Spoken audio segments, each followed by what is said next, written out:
L'océan l'a englouti, la baleine l'a porté, et c'est la prière qui l'a sauvé. Voici l'histoire du prophète Younous et de la baleine. Younous était un prophète, envoyé à un peuple difficile, têtu, qui refusait d'entendre la vérité. Pendant des années, il leur parla avec sincérité, il leur montra les signes, les avertit avec patience, les appela à la lumière. Mais ils riaient, tournaient le dos, rejetaient son appel. Un jour, le cœur lourd, il décida de partir, non pas sur ordre du Seigneur, mais par lassitude, par douleur, par fatigue. Il quitta la ville, il abandonna sa mission. Sur la côte, un navire s'apprêtait à lever l'ancre. Younous monta à bord, espérant laisser derrière lui l'échec et l'ingratitude. Mais dans le ciel, une autre histoire s'écrivait. Au milieu du voyage, le vent se leva, les nuages s'amassèrent, les vagues se dressèrent. Le navire tanguait dangereusement, comme porté par une force invisible.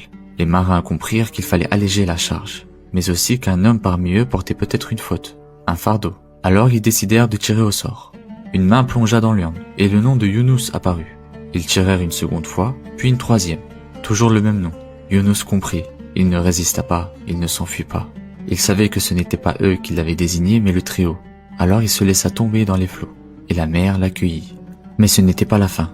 Dans les profondeurs, une créature immense surgit, une baleine, envoyée par celui qui commande à toute chose. Elle l'engloutit sans le blesser, sans le tuer. Dans son ventre, il faisait ni jour ni nuit, rien que le noir. Un noir si profond qu'on ne distingue plus sa propre main. Younous était vivant, mais seul, prisonnier dans un monde étroit, humide et silencieux. Et là, dans ce silence profond, il comprit.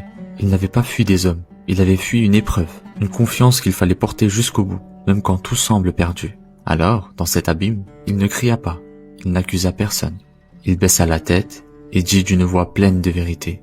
La ilaha illa anta subhanaka inni kuntu minadh dhalimin, qui signifie, il n'y a de divinité que toi, gloire à toi, j'ai été parmi les injustes.